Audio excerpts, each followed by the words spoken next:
یا صاحب الزمان یا صاحب الزمان یا صاحب الزمان یا صاحب الزمان آ جائیے مولا آ جائیے مولا الرحمن الرحیم الحمدللہ رب العالمین والصلاة والسلام علی سید الانبیاء والمرسلین ابی القاسم محمد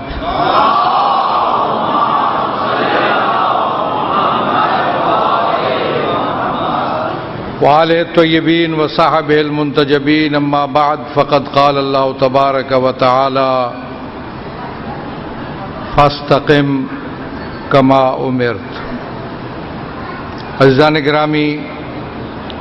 جس شہید کی یاد میں ہم یہاں جمع ہوئے ہیں اس کی روح کی شادمانی کے لیے سورہ فاتحہ اور سورہ اخلاص تلاوت کیجیے۔ بسم اللہ۔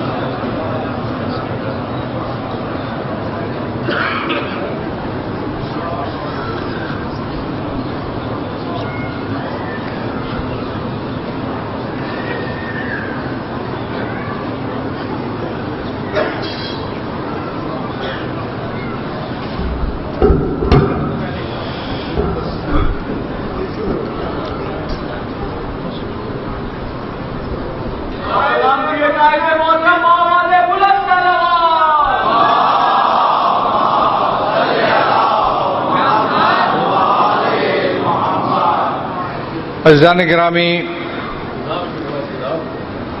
شہید دانش کی خصوصیات،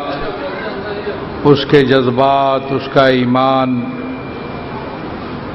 اور اس کی وابستگی سے آپ سب لوگ واقف ہیں۔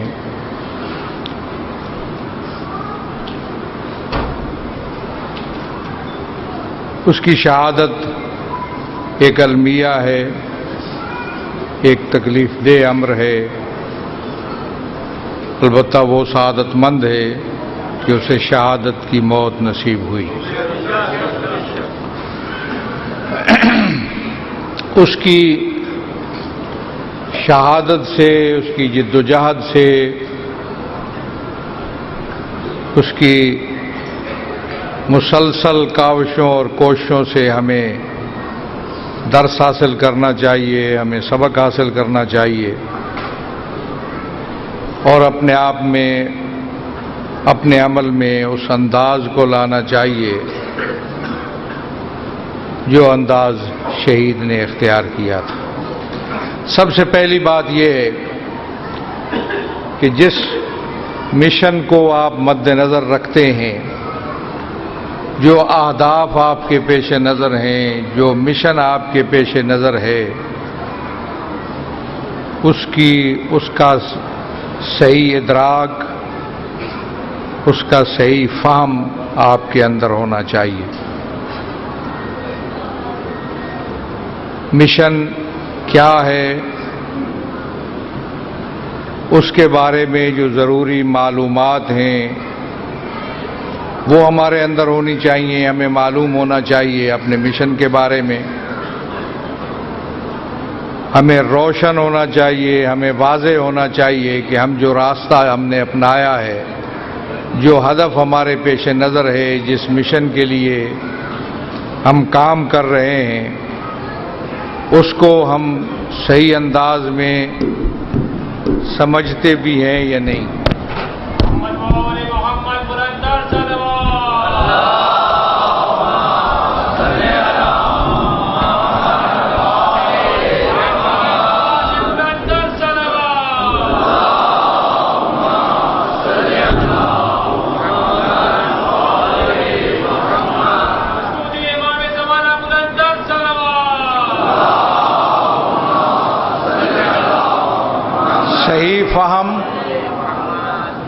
صحیح فہم، صحیح شعور، صحیح ادراک مشن کا بہت ضروری ہے۔ فکری انتشار سے گریز کرنا،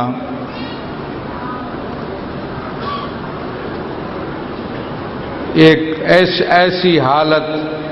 جس میں انسان اپنے مشن پر، اپنے ہدف پر یقین نہ رکھتا ہو، اس سے گریز کرنا چاہیے، معلومات کے ذریعہ، صحیح ادراک کے ذریعہ، صحیح فہم کے ذریعہ اپنے مشن کی سمجھ بوجھ پیدا کرنی چاہیے، اور اس کے ساتھ ساتھ یہ سمجھ اس طرف متوجہ رہنا کہ ہماری ذمہ داری کیا ہے، میرا فریضہ کیا ہے، مجھے کیا کرنا چاہیے، اس کی طرف بھی انسان کو متوجہ رہنا چاہیے۔ پھر اپنے مشن کے ساتھ، اپنے مقصد کے ساتھ، اپنے ہدف کے ساتھ کمٹمنٹ بھی ہونی چاہیے، وابستگی ایمان کی حد تک اپنے مقصد کے ساتھ وابستگی ہونی چاہیے، تب انسان اپنے ہدف میں، اپنی جد و جہد میں، اپنی کوششوں میں اور اپنی کاوشوں میں کامیابی سے ہمکنار ہو سکتا ہے۔ نوم علی یقین خیر من عبادت فی شک، یقین کی نیند شک کی عبادت سے بہتر ہے۔ لہذا میں سمجھتا ہوں کہ ہمیں اپنے مشن اور اپنے مقصد اور اپنے ہدف کے بارے میں زیادہ سے زیادہ واضح اور روشن ہونا چاہیے، اور اس کے ساتھ ہماری وابستگی ایمان کی حد تک ہونی چاہیے، اور پھر اس راستے میں اور اس جد و جہد میں ہمیں موت بھی آ جائے، ہم قتل ہو جائیں، تو اسے ہمیں سعادت سمجھنا چاہیے۔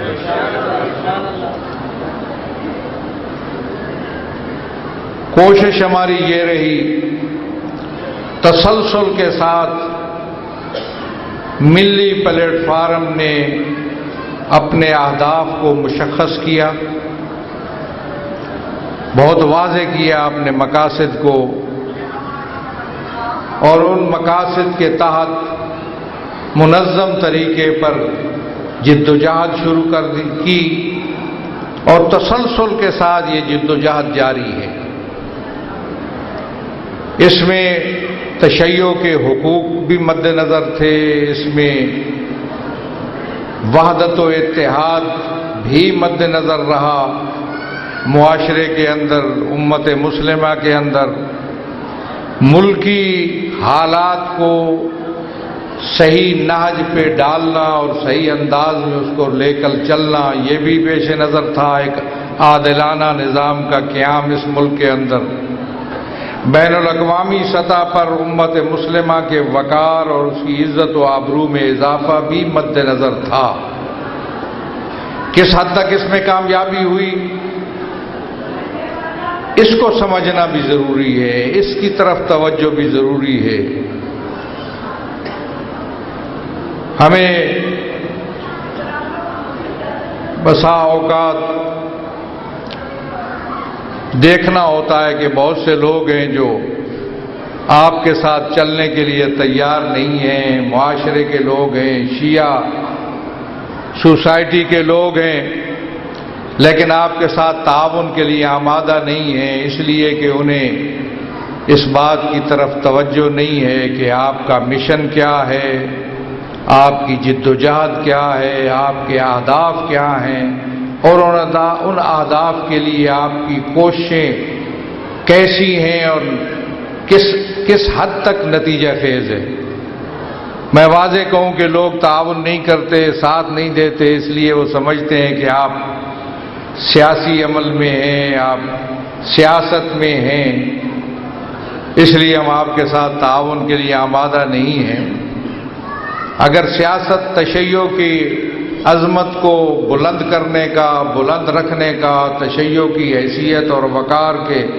تحفظ کا، تشیع کے حقوق کے تحفظ کا اور تشیع کی مشکلات کے ازالے کا نام ہے، تو میں سمجھتا ہوں کہ یہ سیاست ہماری ذمہ داری ہے، یہ سیاست ہمارا فریضہ ہے۔ ہم نے تشیع کے حقوق کی جد و جہد کی اس ملک کے اندر، اور اس راستے میں قربانیاں بھی ہوئیں، بہت سی قربانیاں ہوئیں، شہیدان نشان قربانیوں میں سے ایک قربانی ہے۔ تشیع کے حقوق کی جد و جہد اس ملک کے اندر تسلسل کے ساتھ قومی پلیٹ فارم کے ذریعہ ہوئی، اور اس میں بہت سی کامیابیاں بھی حاصل ہوئیں، عام آدمی تک آپ کی رسائی شاید نہیں ہے، لوگوں تک یہ بات پہنچائیں کہ تشیع کی عظمت، تشیع کے حقوق کا تحفظ اس ملک کے اندر کس نے کیا۔ اسی ملی پلیٹ فارم کے ذریعہ تشیع کی حقوق اور تشیع کے وقار اور تشیع کے عظمت کا تحفظ اسی ملی پلیٹ فارم کے ذریعہ ہوا۔ اس ملک کے اندر کوشش یہ تھی کہ شیعوں کو دوسرے یا تیسرے درجے کا شہری قرار دیا جائے۔ کتنی بھرپور غلیظ مہم تشیع کے خلاف اس ملک کے اندر قائم رہی۔ پاکستان کے آئین کو نظر انداز کرتے ہوئے، پاکستان کے قانون کو نظر انداز کرتے ہوئے اس ملک کے اندر شیعوں کے خلاف جو مہم رہی، غلیظ مہم، تکفیری مہم، آپ نے دیکھا کہ نہ کسی کے خلاف یہاں کوئی مقدمہ قائم ہوا، نہ کوئی شخص گرفتار ہوا، نہ کسی شخص کو روکا گیا۔ یہ کوشش تھی تشیع کے خلاف، اگر اس کا راستہ نہ روکا جاتا، اگر اس سلسلے میں کوششیں نہ ہوتی تو آج تشیع کی یہ کیفیت نہ ہوتی، آج تشیع کو یہ آزادیاں حاصل نہ ہوتی، آج تشیع اس انداز میں سرفراز اور سربلند نہ ہوتا۔ اس کے باوجود کہ تشیع کو کچلنے کی کوششیں، تشیع کے خلاف قتل عام کی یہ سازشیں جاری ہیں، لیکن اس کے باوجود بھی تشیع سربلند ہے اور سرفراز ہے۔ اس لیے کہ تشیع کے حقوق کے سلسلے میں جتنی سازشیں تھیں اس ملک کے اندر، ان سازشوں کو ناکام بنایا آپ کے ملی پلیٹ فارم نے۔ آپ اس کو سیاست کا نام دیتے ہیں تو یہ سیاست ہمارا فریضہ ہے، یہ سیاست ہماری ذمہ داری ہے، اور اس سیاست پر ہمیں فخر ہے کہ ہم نے تشیع کے حقوق کا تحفظ کیا اور تشیع کی سربلندی اور سرفرازی کے لیے جو اقدامات کیے وہ نتیجہ خیز ثابت ہوئے۔ ملک میں کتنی بڑی مہم تھی، کتنی منظم مہم تھی، اور اس مہم کے نتیجے میں کوششیں ان کی یہ تھی کہ شیعہ تشیع کو ہم دوسرے یا تیسرے درجے کا شہری قرار دیں گے، تشیع کی آزادیاں سلب ہوں گی، تشیع عزاداری سید الشہداء آزادی سے نہیں منا سکیں گے۔ تو یہ تشیع کے تحرک کے سامنے، تشیع کی جو پیش رفت ہو رہی تھی اس ملک کے اندر، اس کے سامنے ہم رکاوٹیں کھڑی کریں گے۔ ان تمام رکاوٹوں کو ہٹایا ملی پلیٹ فارم نے اور تشیع کے حقوق کی ضمانت فراہم کی اس ملک کے اندر۔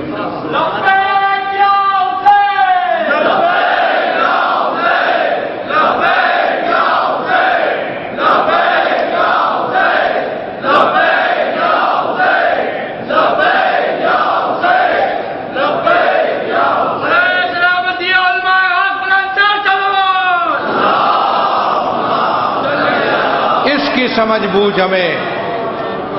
رکھنی چاہیے اور یہ لوگوں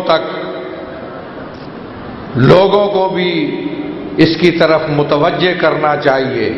یہ اویئرنیس اور آگاہی لوگوں کو دینی چاہیے